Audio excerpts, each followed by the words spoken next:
My name's Diane Van Driesen. I'm the District Behavior Analyst, and I'm here to share some strategies and some tips for addressing challenging behaviors in children. What is behavior? Behavior actually applies to everything that we do. It's all observable acts emitted by a living organism. So breathing, eating, singing, laughing, these are all behaviors that we do every day. Behavior is lawful, meaning it's predictable. We can predict when a certain behavior is going to occur based upon prior experience. And behavior that's reinforced is likely to occur again. So, for example, if my little one is screaming and tantruming because they want a cookie and I give them a cookie, next time that child wants a cookie, they're most likely going to tantrum rather than use their words because that behavior was reinforced. Challenging behavior works. Children engage in it because it works for them. It usually results in a child gaining access to something or someone or avoiding something or someone.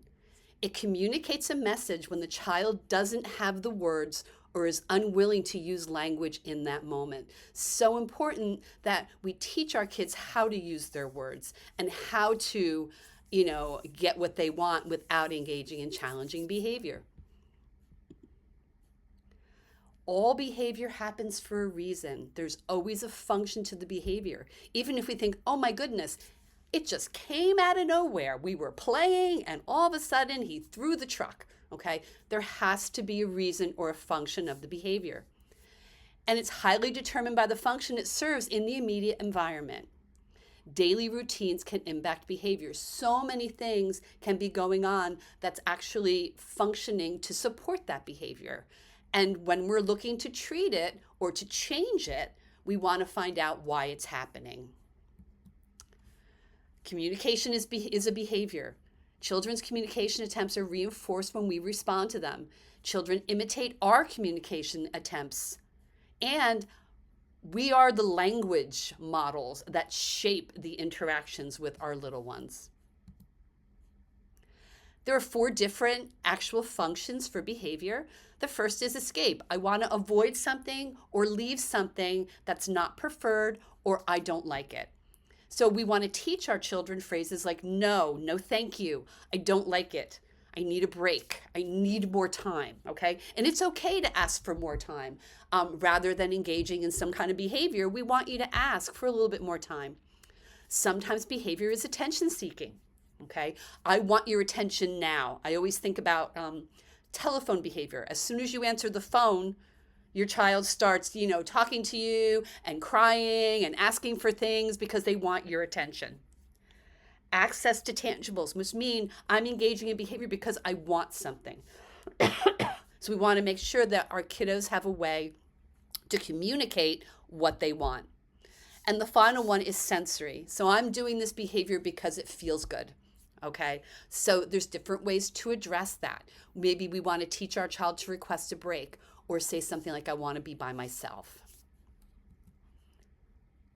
So when we start looking at a challenging behavior or many challenging behaviors, we want to set a goal.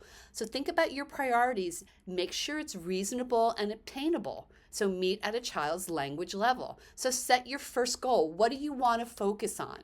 Do you want your child to eat at the table at dinner time? Do you want them to show more flexibility when there's a change in routine? What's the motivation for achieving the goal? So what's the payoff for your child to actually work towards this goal? What activities are going to support it? And how can I take advantage of naturally occurring situations to reinforce language and reinforce that behavior that I'm looking for?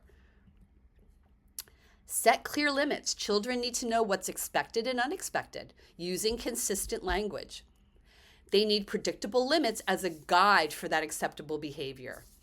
We can do this by reinforcing the expected behavior. So instead of grabbing or whining, using words.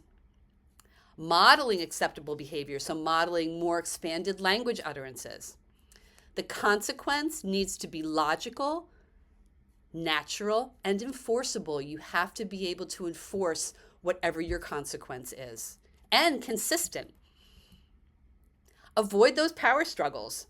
Okay, you don't want to go head to head with your child and fight through it. You want to establish an agenda to make it very clear, find a common interest and build on it. Use as few words as possible when you're engaged with someone who's escalated. Provide choices and find that win-win for both parties. When you get involved in a power struggle, it usually ends up going the wrong way. Okay, so really being very neutral and very calm and not getting into that power struggle. Catch them being good. So instead of reinforcing negative behavior, try when they're doing something right and give them that feedback in the moment. The goal is to praise the positive behaviors so the negative ones will extinguish. By praising kiddos during off times, it's a lot easier for them to follow your requests when they're engaging in negative behavior. And teach the language of emotions, okay? So it's okay to say, I see that you're frustrated, but we can't go outside right now. We can do this instead.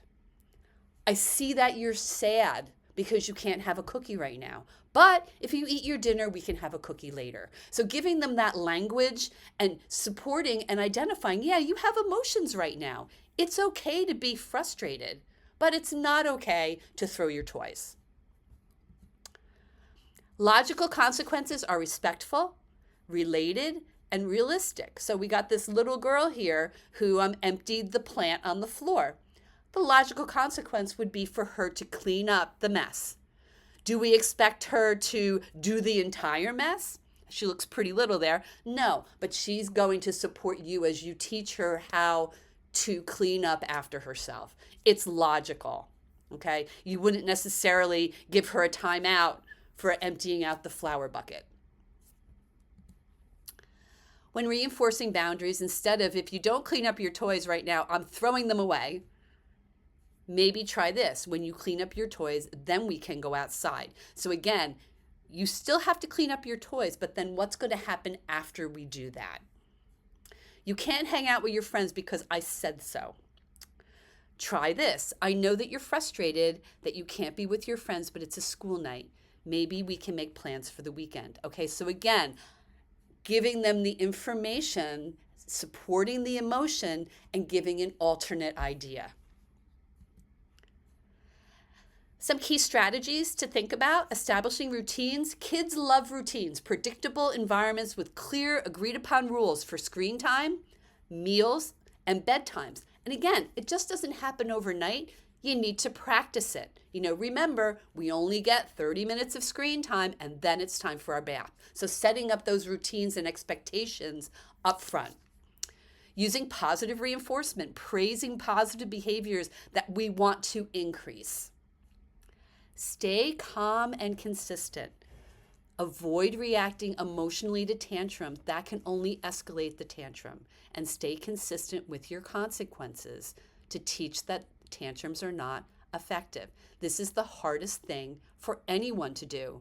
When someone is reacting emotionally, it's nature for us to also react emotionally. So if we can practice to staying calm and cool and just dressing it naturally, you will be so much more effective. Using natural consequences, choose your battles. So choose those bigger behaviors instead of nitpicking the minor ones. Look at the things that you can ignore. And when you consciously ignore something, it's okay. It's okay to ignore that behavior in that moment. But looking at the bigger ones that you really want to address first. And use visuals, schedules, pictures, setting kids up for success beforehand, letting them know that, this is what we're going to do today. It may change, but at least I've got a framework for what's going to be happening so kids have an idea of what is going to be predictable about their day. Thank you for listening. I hope this was helpful. I hope you got some strategies. I am always available. If you have questions, you can reach out to me. Remember, keep calm and take a deep breath when you're dealing with challenging behaviors.